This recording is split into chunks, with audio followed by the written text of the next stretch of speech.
মৃত্যুর আগ মুহূর্তে একজন মানুষের কাছে যখন আজরাইল আসবে, তখন ওই ব্যক্তি আজরাইলের কাছে একটা আবদার করবে, হে আজরাইল, আমাকে আর একটু সময় দাও, আর কিছুক্ষণ সময় দাও। আজরাইল বলবে, কেন? আমি আরও দুনিয়াতে থাইকা আমি আরও কিছু দান করতে চাই, কিছু সদকা করতে চাই, আল্লাহর রাস্তায় কিছু ব্যয় করতে চাই। দেখেন, মৃত্যুর আগ মুহূর্তে আজরাইলকে কোনো মানুষ একথা বলবে না, হে আজরাইল, আমাকে আরেকটু সময় দাও, আমি আরও 2 রাকাত নামাজ পড়তে চাই, একথা বলবে না। আমাকে আরেকটু সময় দাও, আমি আর একটা বার হজ করতে চাই, আমি আর একটা বার উমরা করতে চাই, একথা আবদার করবে না। শুধু একটা জিনিস আবদার করবে, সেটা কি? যে আমাকে আরেকটু সময় দাও, আমি আরও কিছু আল্লাহর রাস্তায় আল্লাহর জন্য কিছু দান করতে চাই, কিছু সদকা করতে চাই। শুধু একটা আফসোস করবে। কেন?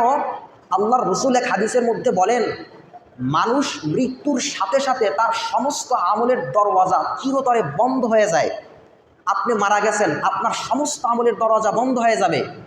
শুধুমাত্র 3টা আমল কিয়ামত পর্যন্ত চলমান থাকবে, জারি থাকবে, যেটা কিয়ামত পর্যন্ত আপনার কবরে আপনার আমলনামায় পৌঁছতেই থাকবে।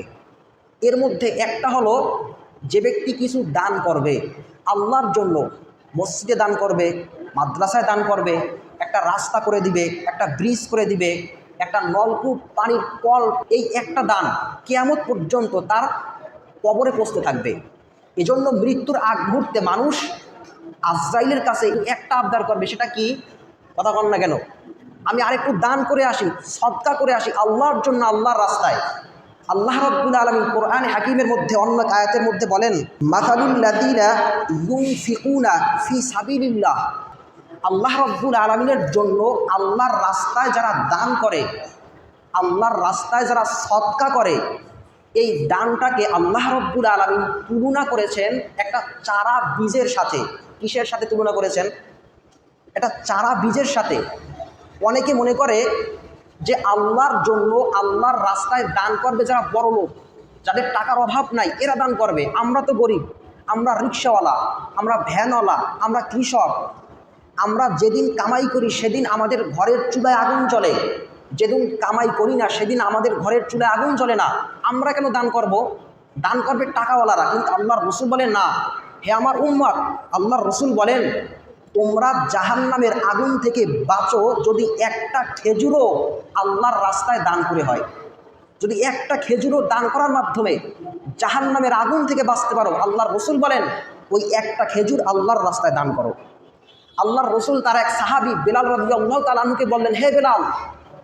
বেলাল রাদিয়াল্লাহু তাআলা আনহু ছিলেন খুবই গরিব, অসহায়, 1 টাকারও মালিক ছিল না। এরপরও আল্লাহর রসুল বেলালকে বললেন, হে বেলাল, তুমিও আল্লাহর রাস্তায় আল্লাহর জন্য, আল্লাহকে সন্তুষ্টি করার জন্য তুমিও দান করো। তো কি বুঝলাম?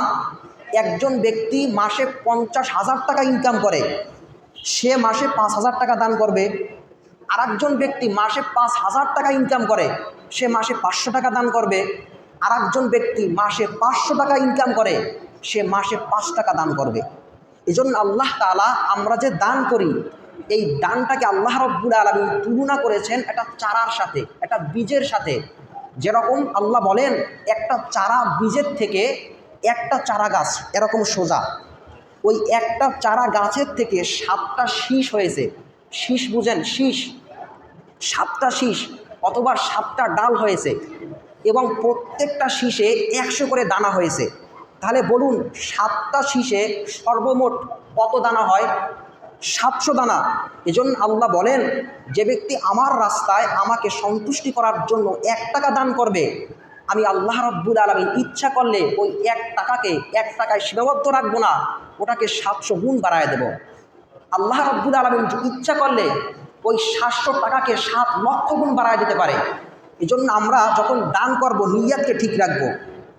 আল্লাহর রাসূল সাল্লাল্লাহু আলাইহি ওয়াসাল্লাম বলেন, কিয়ামতের দিন আল্লাহ রাব্বুল আলামিন 7 দল মানুষকে স্পেশাল আরশের নিচে ছায়া দেবে।